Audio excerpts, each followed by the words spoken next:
嗨，我是奈森，大家好。我们今天早上跟山羊介绍这台 ADX-TG 剑15这台车哈。那这台车我们上次试驾时间因为有限然后又是以这个非铺装路面这个为主。那我们这一次呢借过来的时间比较长，然后我们可以做一个市区道路的行驶啊，都会区车比较多嘛绕行穿行会怎么样感觉？然后还有我们在上这个快速道路跑看看，看它的高速的时候，它的风镜不是可以拉起来吗？拉起来看怎么样？我们也会做这个山路，跑个山路看看它的支撑性怎么样，跟它舒适度怎么样。最后我们还要去跑一下台七的复兴桥、美腿山、松树林码头、竹北豆腐岩。Let's go！ 今天总算拿到这台车可以做比较长时间的一个试驾。那这次是道路试驾，那内容有都会区行驶，然后在快速道路行驶、高速行驶，然后还有这个山路，山路总是要跑看看啊，看怎么样。然后再就是我们会跑一个松树林码头、竹北豆腐岩，很多路况大家都跑过那我就觉得这样比较符合我们机车旅游长途旅游的一个状况，因为这几种路况都遇到。脚的位置不自觉会踩到最前面，比较舒服。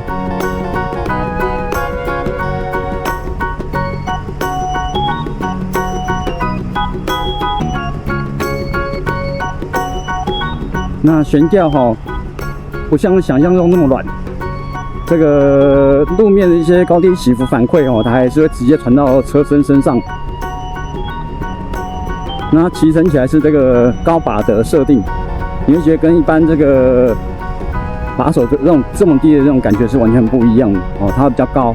那以身材来说对我来说我喜欢坐比较后面，然后这时候觉得把手偏前面的一些，当然呢也可以坐前面一点改善这个把手太前面一些。那它这个把手可以往吊转里面的一个龙头座就可以变加高，自然加高后移。那因为这个我还没有试过，我就不晓得他们所谓加高后移到什么程度。据说大概是2-3公分应该是有啊，所以大概可能会在这个位置，我不晓得。那在中速域的再加速，觉得它的动力是 OK 的，饱满的。400cc 的这个动力其实它是 OK 的。那刚在市区有稍微走一小段它是起步没有像 Amazing GT、Amazing 400这么的直接这么快，它反而比较温和。然后大概时速20之后它的动力就可以涌现出来，就跟 Amazing 400的加速差不多。而头段的这个部分会比较弱一些。应该是湿式离合器的一个保护，自我保护。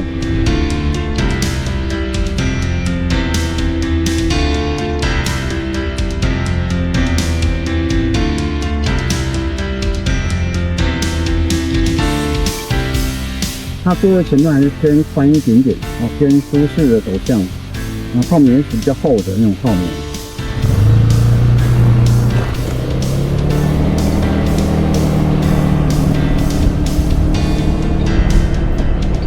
它湿式离合起步方式就是比较，不是说没力，也不是说它不够冲，是说它不像那个 CVT 这么直接，它比较滑顺我应该这样讲，滑顺。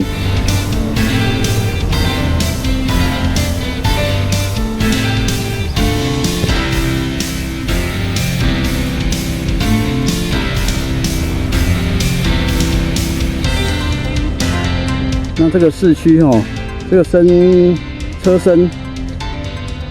把虽然是走宽把，可对于这个车缝来说，其实还算 OK 呢，没有想象中那么的市区。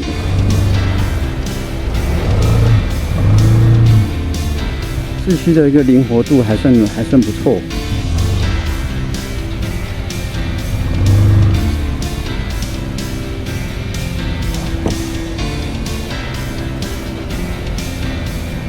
除了车把手比较宽之外，其他地方都是算收窄的。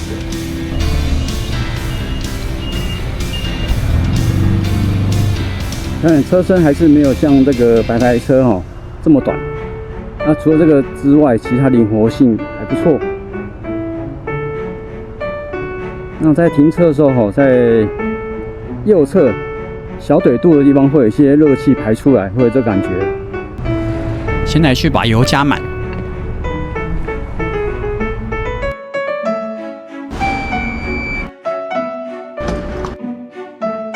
现在是9.58公升。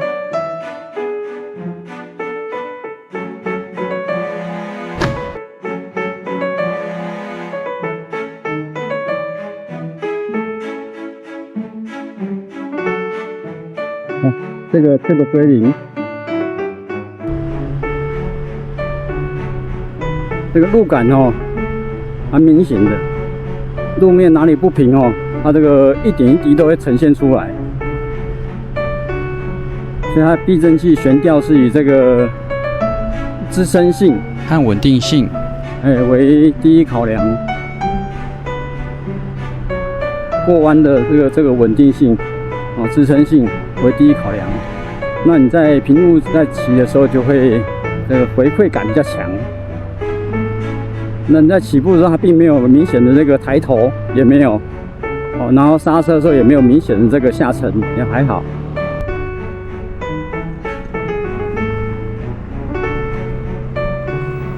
那过弯的感觉就跟那个 TL 很像。那等一下要上快速道路了，这风镜给它拉上来。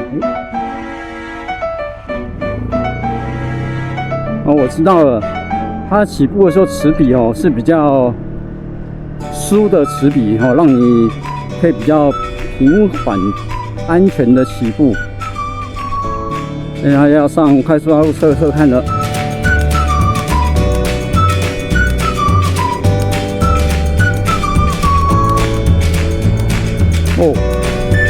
这个特斯拉啦，开这么快。风镜拉高之后，它的这个遮风效果确实还不错。基本上我的眉毛以下就没有明显的一个撞风，然后声音也变比较小声了。这个转速真的蛮低的。这个时速100转速只有4500转，和一般黄牌重机相比相对低得多。那还是要提醒各位一下这个 ADS-TG这个速度上来说，你会容易不小心超速，所以各位要感觉一下啊！你以为速度好像没有很快实际上速度已经蛮快的这个要注意一下。那如果可以让它路感再减轻一些变比较更舒适，没那么颠的话，那更好。好，接下来我们来开始走山路那这条是林口的山路。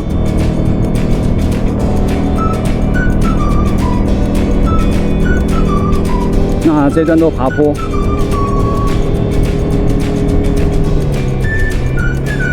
所以爬坡方面动力其实是 OK 的。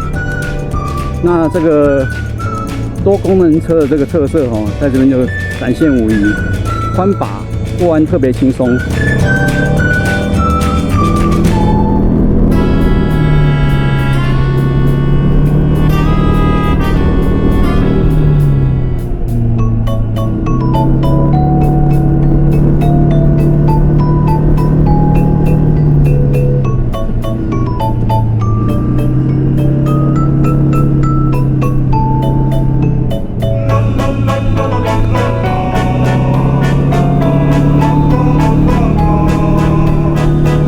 那它悬吊特性在现在是转弯的时候就会很好用，再加上它这种中置单枪的这种设定过弯的稳定性真的是不错。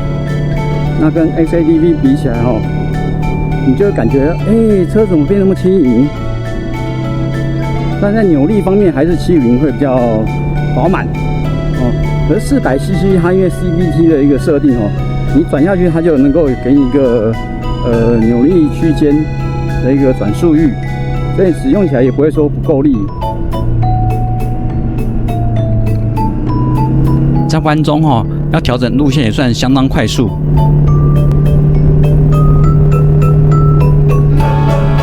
那刚刚可以感觉到，在山路它变换车道非常灵活。我找个地方把风硬降下来。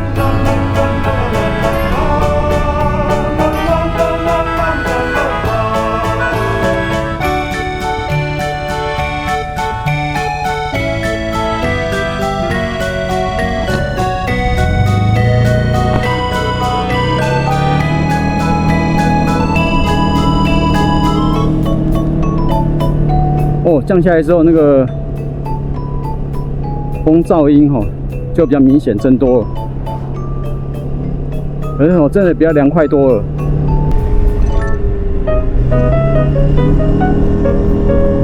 哦，这种悬吊设定在山路真的是非常吃香。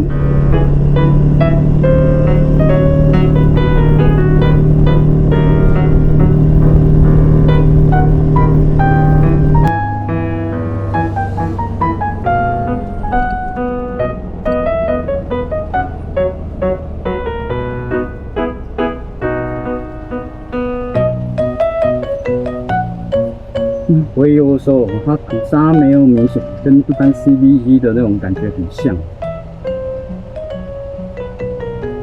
那我觉得它的这个湿式离合特色，就是你在衔接跟放离合这个部分，它做的都很平顺平滑。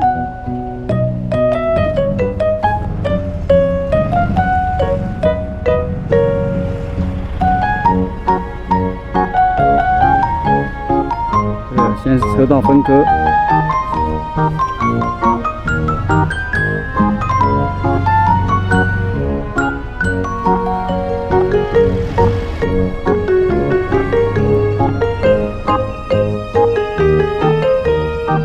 那双手紧急刹车的时候，车身就会有一些下沉。我觉得它还蛮稳的，不会说左右偏移这样子，不会说龙头一会偏左一会偏右，它不会。还是保持在置中位。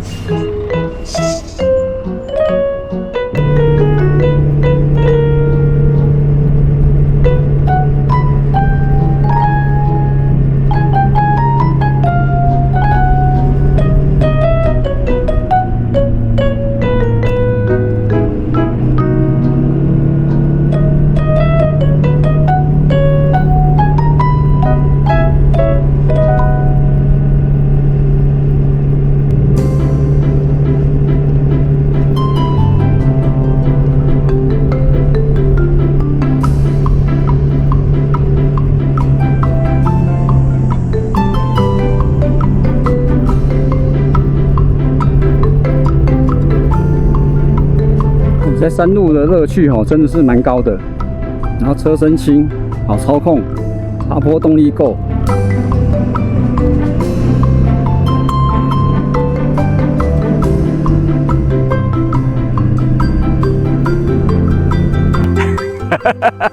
我们今天又邀请到燕硕来一起来试乘这台车。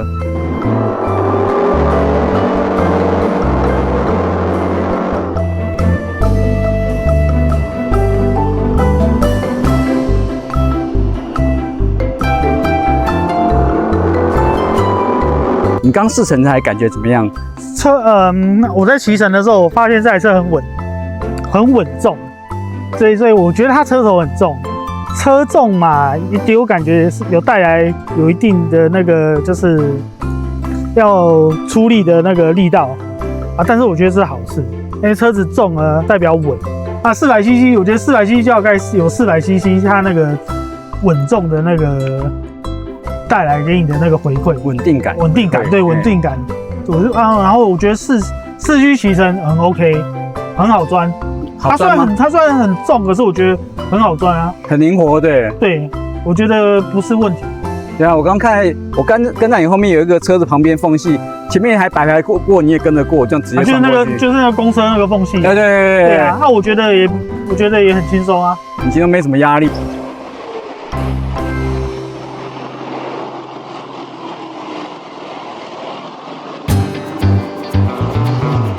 刚刚我们过来那个市区那一段，有一段很塞啊，对。我觉得也是很好骑。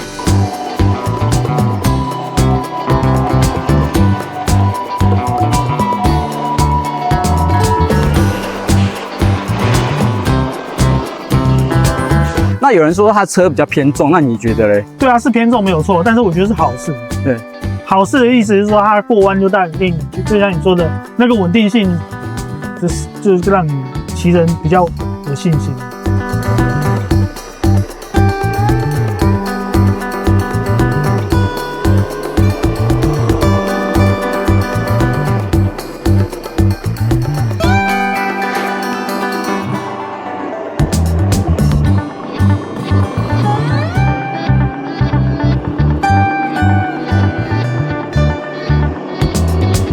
那山路会不会让你觉得不够灵活？还是你觉得它山路是灵活的？也是灵活的啊，是比较蛮灵活的。是。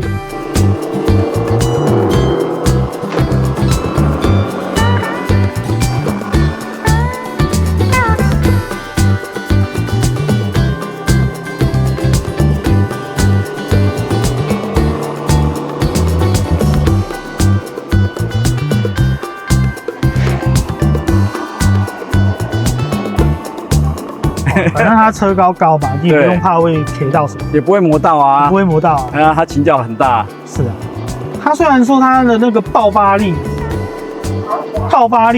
没有让你觉得说那个油门吹下去它会有那种就是爆冲的感觉，但是它有一个好处就是它所有不管是低速、中速、高速，或者是低转的时候，你骑在路上，你会感觉它随时的那个扭力的饱满度一直都在，持续延续，一直往上延伸。就是感觉骑起来就是车子感觉就是那个扭力很足，爬坡就油门轻轻转就带上去，对，然后你如果说要低速要超车，对你也是油门一带，虽然说它不是像那种公升级的车子有那种很强的爆发力，对加速力，可是你就感觉那个动力就是很足够，对，充沛，让你感觉你该就是想要快就可以让它快，对那种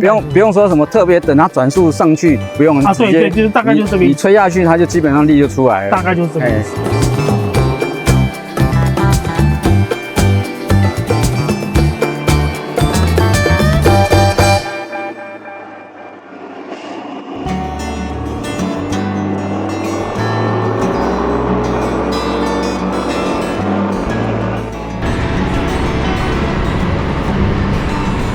接下来我们来看夜间的照明效果。首先是在都会区，由于有路灯和招牌照明所以大灯照地效果良好。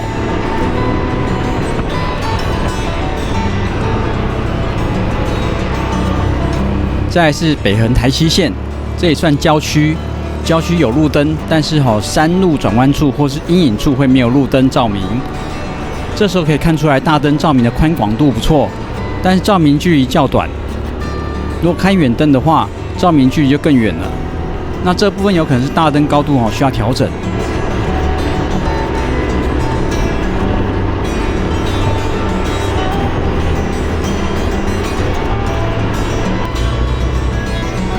再来是上东眼山的道路，这里的路段只有少部分有路灯，大部分都是无路灯的路段，几乎全程都开远灯。